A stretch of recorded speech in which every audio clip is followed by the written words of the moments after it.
चलिए अब हम सेट रिलेशंस के अगले टॉपिक पर आते हैं। अगला टॉपिक है प्रॉपर सबसेट। प्रॉपर सबसेट आप थोड़ा सा ध्यान देंगे, आपके पास 3 प्रकार के सेट पे अभी डिस्कशन हो रहा है। अभी थोड़ी देर पहले हमने सबसेट पढ़ा था, फिर सुपर सेट पढ़ा था, अब आ रहा है प्रॉपर सबसेट। प्रॉपर सबसेट, इन तीनों में बहुत ज़्यादा कंफ्यूजन होता है। जब हम बड़ी क्लासेस में जाते हैं तो हमको समझ में नहीं आता कि सबसेट क्या है, सुपर सेट क्या है, प्रॉपर सबसेट क्या होता है, तीनों का नोटेशन क्या है, किस प्रकार से इसको प्रतिक्रियात्मक रूप में लिखा जाता है। तो इसमें आप थोड़ा सा ध्यान देंगे तो आपको याद रहेगा, लंबे समय तक याद रखना इसको। यहाँ पर लिखा है प्रॉपर सबसेट। माना ए कोई समुच्चय है तथा बी कोई अरिक्त समुच्चय है, बी कोई नॉन एम्प्टी सेट है। समुच्चय ए समुच्चय बी का उचित उपसमुच्चय होगा यदि समुच्चय ए का प्रत्येक अवयव समुच्चय बी का भी अवयव है, समुच्चय बी का भी अवयव है, तथा समुच्चय बी में कम से कम एक अवयव एक सदस्य ऐसा है जो समुच्चय ए में नहीं है।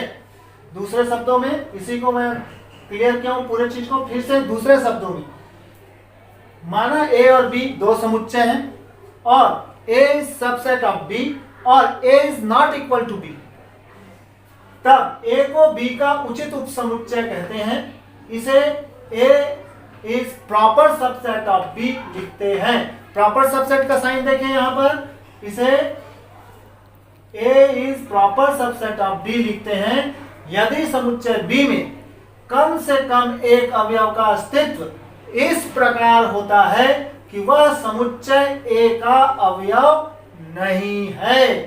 उपर्युक्त उदाहरण में, अब यहाँ पर हमने सबसेट में उदाहरण दिए थे, पहला तीसरा आप लोग ध्यान देंगे। सबसेट में जो उदाहरण दिए गए थे उसमें एक अपन ने उदाहरण दिया था आपके पास कि पहला उदाहरण था 2 3 5 वाला और 1 2 3 5 6 वाला। तो उसमें समुच्चय ए समुच्चय बी का उचित उपसमुच्चय है, समुच्चय ए समुच्चय बी का उचित उपसमुच्चय। इसी प्रकार से हम लोगों ने एक पी क्यू वाला दिया था जिसमें स्कूल और स्कॉलर का एग्जाम्पल दिया गया था आपको। तो स्कूल और स्कॉलर वाले में समुच्चय पी समुच्चय क्यू का उचित उपसमुच्चय है। इस प्रॉपर सबसेट के अंतर्गत कुछ ध्यान देने वाली बातें हैं, आप सभी ध्यान देंगे, बहुत इंपॉर्टेंट है।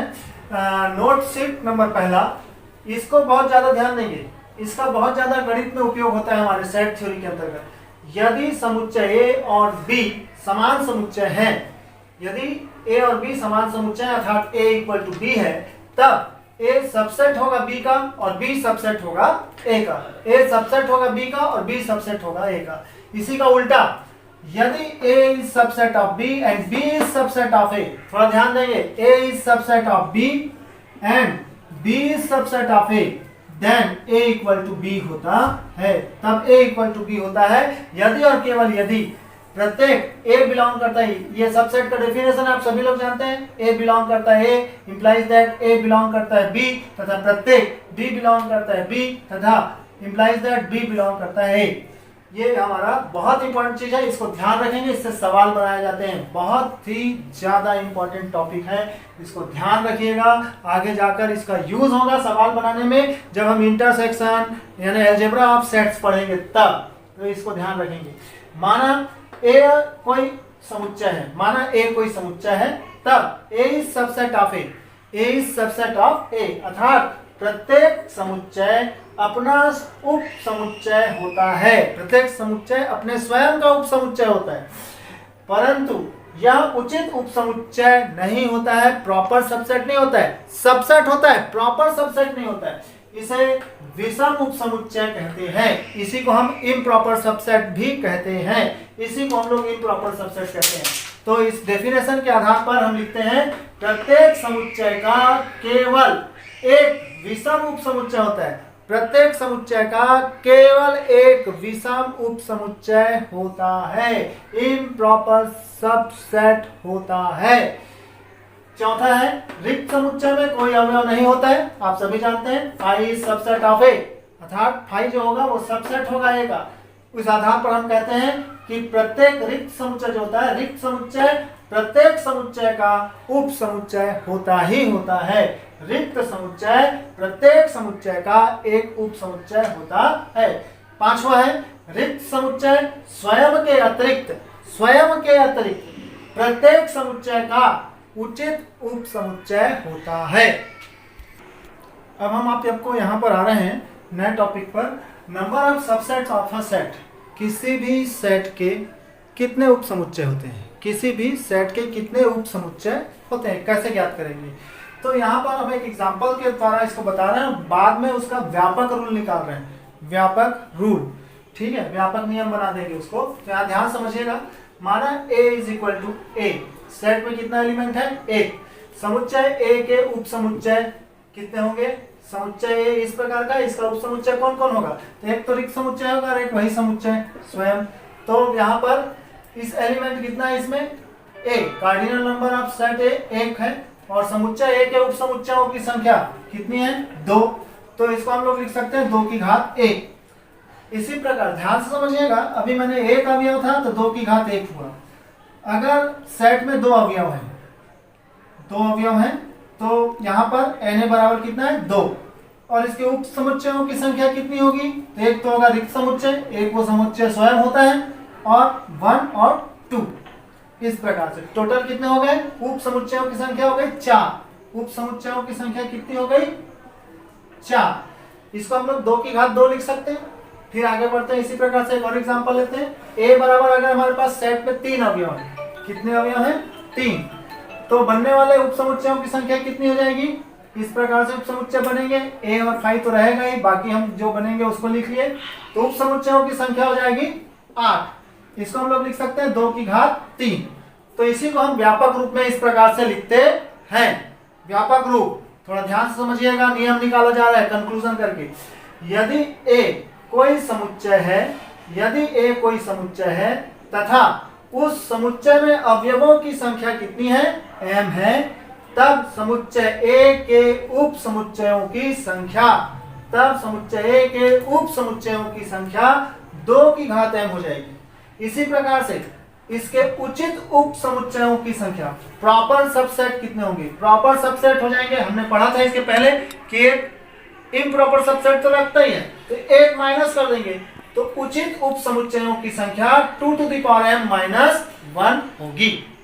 अब हम आ रहे हैं सेट रिलेशंस के पार्ट 2 पर। पार्ट 2 में हम इसका फंक्शन पढ़ा रहे हैं। 5वां टाइप, पावर सेट, घात समुच्चय। पावर सेट घात समुच्चय हम किसको कहते हैं, तो यहाँ पर बोलता है कि किसी समुच्चय के समस्त उप समुच्चयों, किसी समुच्चय के समस्त उप समुच्चयों से बने समुच्चय को, उप समुच्चयों से बने समुच्चय को समुच्चय A का घात समुच्चय कहते हैं। उप समुच्चयों का सेट क्या कहलाता है, उस समुच्चय का पावर सेट कहलाता है। प्रतीका अनुसार इसे पावर ऑफ A के द्वारा निरूपित किया जाता है, पावर ऑफ A के द्वारा निरूपित किया जाता है। उदाहरण के लिए एक एग्जांपल देके मैं क्लियर कर रहा हूँ आपको, थोड़ा बहुत अगर समझ में आ जाए तो आ जाएगा, नहीं तो फिर से एक बार रिटर्न बता देंगे अगर आप बोलेंगे तो। माना A equal to 1 2, A equal to 1 2 एक सेट है, तब A के उप समुच्चय हम निकाल देंगे।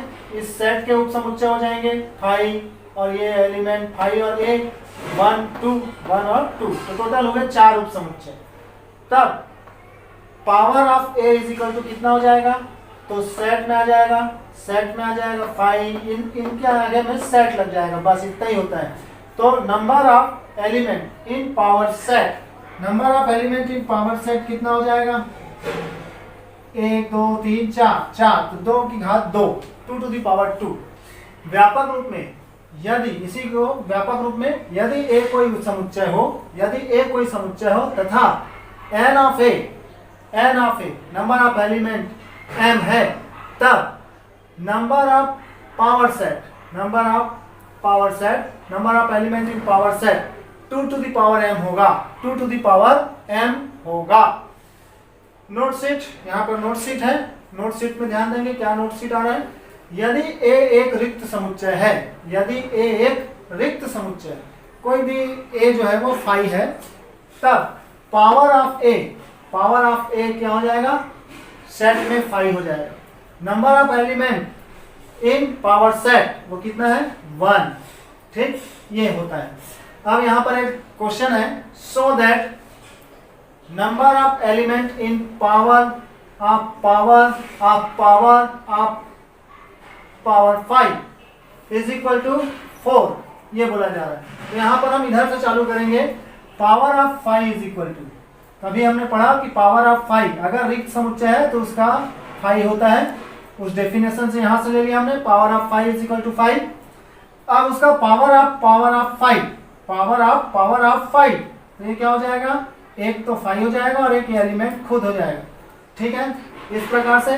फिर पावर ऑफ 5, तो ये इसका सेट बनेगा उप समुच्चय इसके 1 2, फिर ये तो रहेगा ही, ये और ये तो रहता ही है, इसका 5 और इसका भी सेट का सेट। तो टोटल कितने हो गए, टोटल गिनेंगे तो 1 2 3 4। तो इस प्रकार से हम इसको बनाते हैं। के टॉपिक नंबर 6 पर, टॉपिक नंबर 6 है यूनिवर्सल सेट। यूनिवर्सल सेट किसको बोलते हैं, इसका बहुत महत्व है सेट थ्योरी में, थोड़ा ध्यान से समझिएगा। यूनिवर्सल सेट किसको बोलते हैं, यूनिवर्सल सेट क्यों आपको पढ़ाया जा रहा है, क्या रीजन है, तो ये सारी चीजों का जवाब यहाँ पर है। यूनिवर्सल सेट बहुत ही काम का सेट है, थोड़ा ध्यान से समझिएगा। वह समुच्चय जिसमें विचाराधीन समस्या के, विचाराधीन समस्या की, जो भी आप समस्या लिए हैं उस समस्या के समस्त तत्व निहित होते हैं।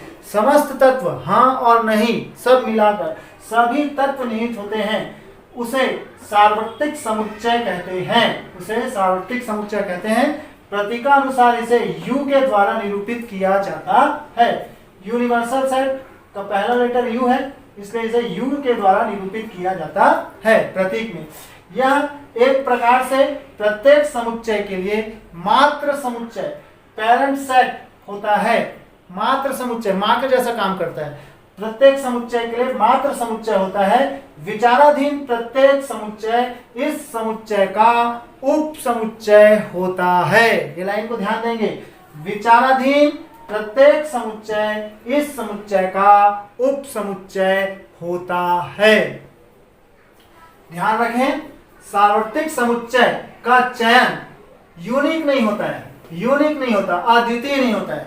सार्वत्रिक समुच्चय का जो चयन होता है वो यूनिक नहीं होता है। सार्वत्रिक समुच्चय जो है समस्या के अनुसार बदलता रहता है। सार्वत्रिक समुच्चय समस्या के अनुसार बदलता रहता है, अतः प्रदत्त समस्या के लिए हम सार्वत्रिक समुच्चय का चयन निर्धारित करते हैं। जो भी हमको सवाल दिया जाएगा उसी के हिसाब से हम यूनिवर्सल सेट बनाते हैं। सवाल के हिसाब से यूनिवर्सल सेट बनेगा, यूनिक नहीं होता है वो, ठीक है।